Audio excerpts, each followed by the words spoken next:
आज के सेशन में हम स्वीडन को लेकर के इसकी मैपिंग करेंगे।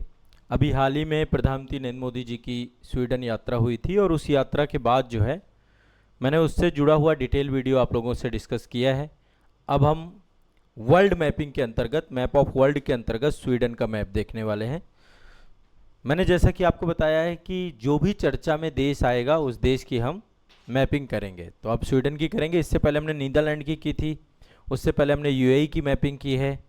तो जो जो चर्चा में, वो चाहे वहाँ पे कोई भी राष्ट्राध्यक्ष आए हों या भारत के राष्ट्राध्यक्ष गए हों या कोई शिखर सम्मेलन चल रहा हो, जो क्षेत्र हमें हाईलाइटेड लगेगा। इससे पहले मैंने वेनेजुएला की भी मैपिंग करवाई थी आपकी, है ना, वेनेजुएला में एक मैपिंग हुई थी।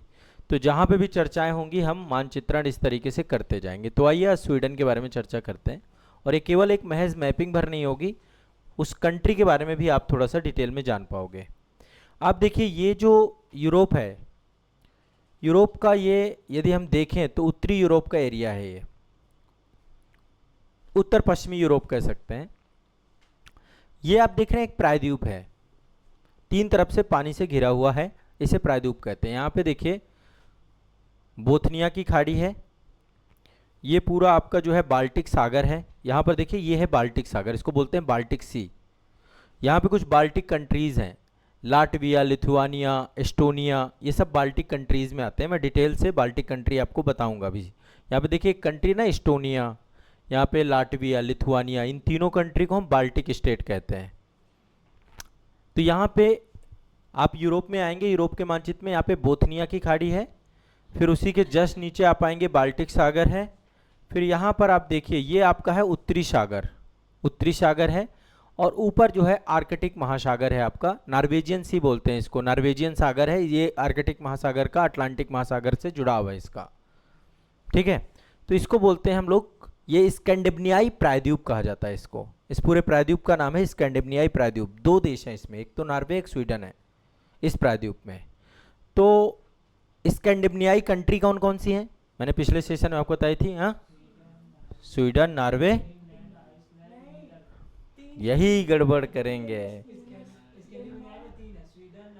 डीएनएस, हाँ, डेनमार्क, नॉर्वे, स्वीडन, ये तीन कंट्री आपकी जो है स्कैंडिनेवियन है ना। नार्डिक में 5 कंट्री हमने बताई थी, फिनलैंड और आइसलैंड को जोड़ दे तो नार्डिक हो जाता है।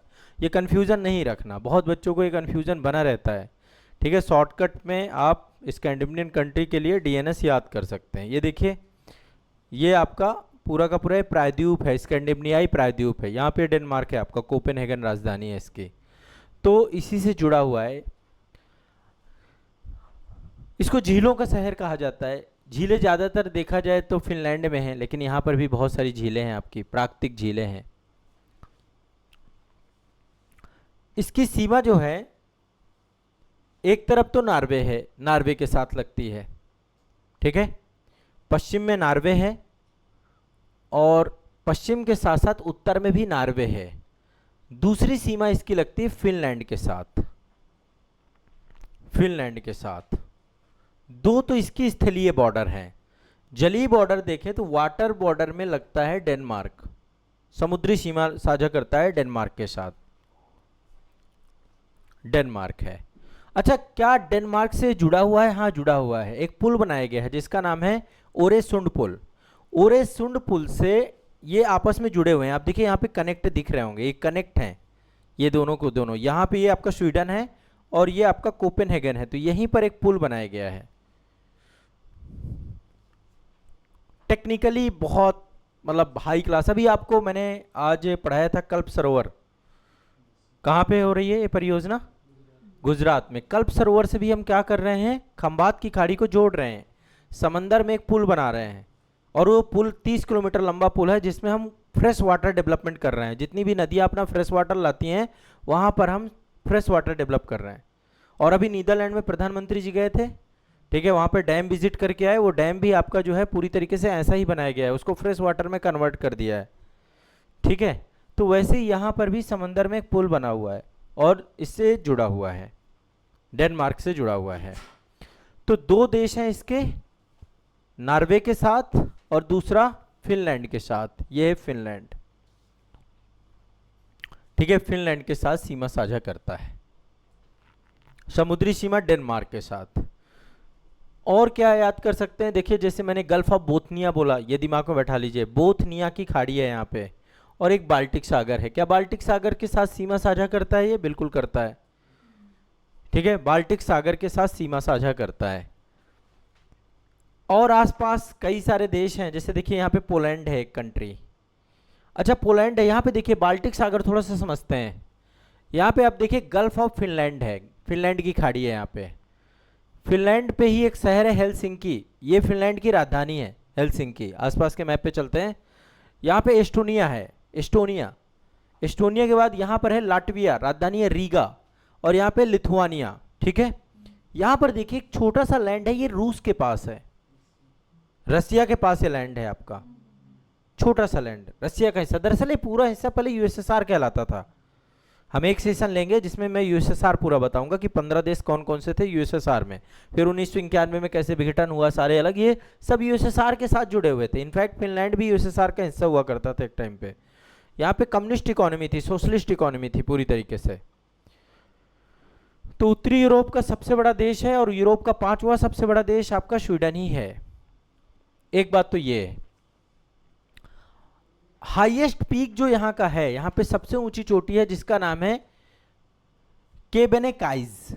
केबेनेकाइज स्वीडन की सबसे ऊंची चोटी है, 6903 फीट ऊंची है आपकी ये फोर्ट चोटी। यहां पर एक पर्वत है जिसका नाम है स्कैंडिनेवियाई पर्वत। ये आप देखिए,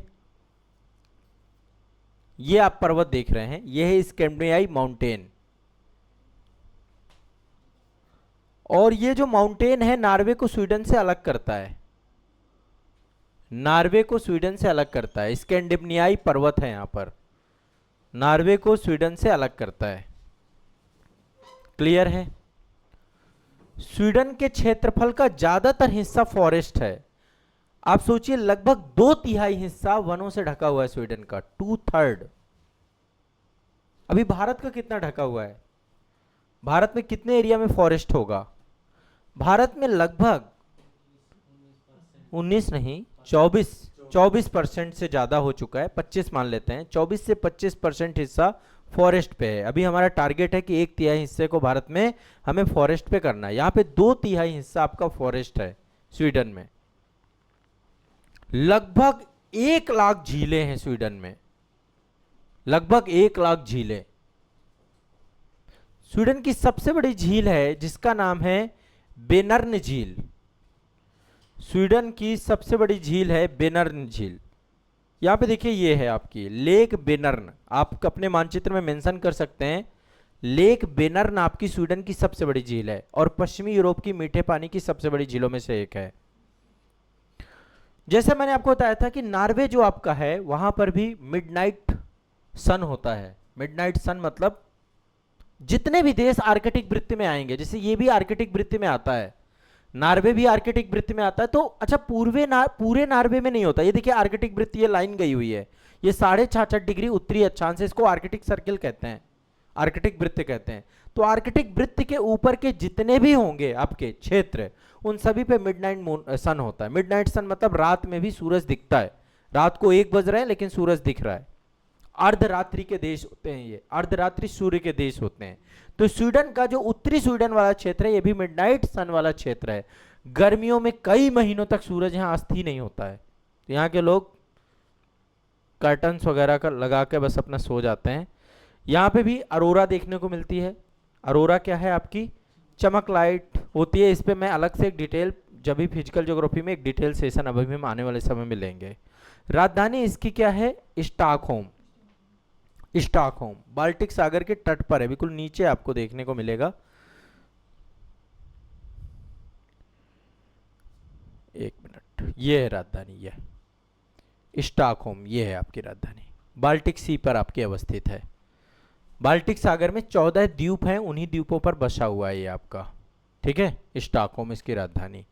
इसके अलावा इसकी राजधानी मतलब स्वीडन में चलता है स्वीडिश क्रोना। आप सभी जानते हैं स्वीडन के द्वारा ही विश्व का सबसे बड़ा पुरस्कार दिया जाता है, नोबेल पुरस्कार। आप सभी को एक चीज मैंने आज सुबह करंट अफेयर्स में पढ़ाई थी कि शांति का नोबेल पुरस्कार ओस्लो में दिया जाता है, ओस्लो में, जहां पे अभी ये नार्डिक शिखर सम्मेलन हुआ, और स्वीडिश एकेडमी के द्वारा ही अल्फ्रेड नोबेल की स्मृति में नोबेल पुरस्कार दिया जाता है। ठीक है, यहाँ के वैज्ञानिक, यहीं के वैज्ञानिक थे अल्फ्रेड नोबेल। ठीक है, तो स्वीडन की भूगोल, उसकी भूवैज्ञानिक संरचना, जलवायु, जल प्रणालियों को लेकर के, अब भौगोलिक संरचना के बारे में थोड़ा सा बात करते हैं। जनरली मैं चाह रहा हूं कि स्वीडन जो है 3 भागों में बांटा जाता है, 3 भागों में बांट करके हम स्वीडन को देखते हैं।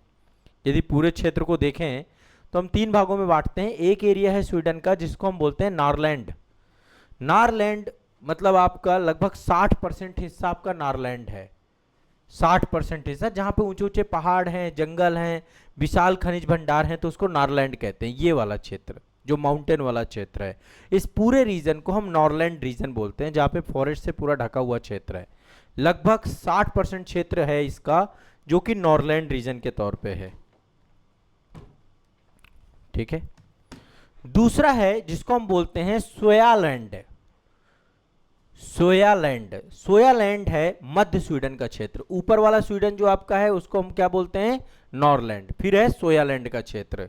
सोयालैंड स्वीडन का वह क्षेत्र है जहां पर, मतलब इसकी जो राजधानी है ना स्टॉकहोम्स, ये वाला क्षेत्र, ये पूरा का पूरा स्वीडन का, ये आपका मध्य वाला क्षेत्र जितना भी है, इसको जो है हम क्या बोलते हैं, सोयालैंड। ठीक है, ऊपर वाला जो क्षेत्र है इसको नॉरलैंड कहते हैं। ये बड़ा एरिया है जिसमें माउंटेन, फॉरेस्ट, सब कुछ चीजें हैं।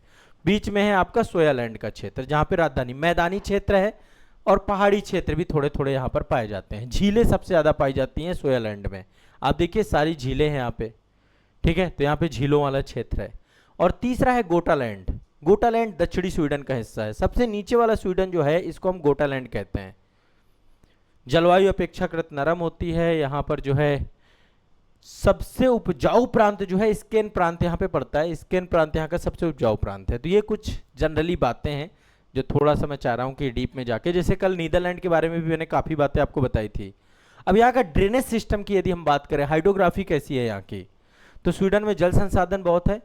लगभग जो है यहाँ पे ग्लेशियर्स बहुत सारे हैं, और स्वीडन के पास दुनिया के सबसे अधिक द्वीप हैं। लगभग 2,68,000 द्वीपों का देश है आपका। स्टॉकहोम्स 14 द्वीपों में बसा हुआ है। स्टॉकहोम्स ऑलरेडी यहाँ पे 14 छोटे छोटे द्वीप हैं, और पूरे के पूरे स्वीडन में टोटल कितने हैं, 2,68,000 द्वीप। एक वैश्विक रिकॉर्ड है इसका। सबसे बड़ा द्वीप कौन सा है, गोटलैंड, ओलैंड, ये बाल्टिक सागर में अवस्थित है आपके। आप देखिए यहाँ पे एक द्वीप दिख रहा होगा आपको, गोटलैंड, और यहाँ पे देखिए ओलैंड। ओलैंड और गोटलैंड ये दोनों बाल्टिक सागर के द्वीप हैं जो कि स्वीडन में अवस्थित हैं। जितनी भी नदियां हैं, अमूमन नदियां स्कैंडिनेवियाई पर्वत से निकलती हैं। यहाँ पे स्कैंडिनेवियाई पर्वत है, और इस पर्वत से निकल के कहां पे जाके गिरती हैं, बाल्टिक सागर पे। ठीक है, यहाँ पे बाल्टिक सागर है, बाल्टिक सी है। यहाँ की सबसे बड़ी नदी है जिसका नाम है गोटा रिवर। यहाँ की सबसे बड़ी नदी है गोटा रिवर। बहुत सारी नदियां हैं यहाँ पे। ठीक है, लूले रिवर है, गोटा रिवर है, अंगेरमैन रिवर है। ठीक है, जनरल कुछ नदियां हैं यहाँ की।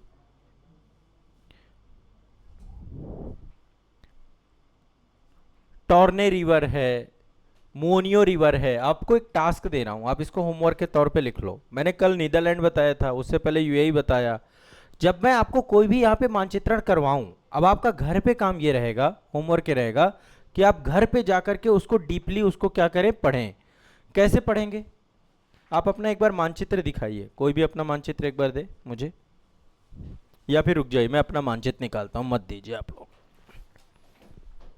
देखिए मेरा मानचित्र बहुत पुराना है, ये लगभग मैंने इसको कब खरीदा था मुझे भी नहीं पता, 2014 में खरीदा था शायद। ठीक है, ये स्टडी टुडे पब्लिकेशन का था उस टाइम पे।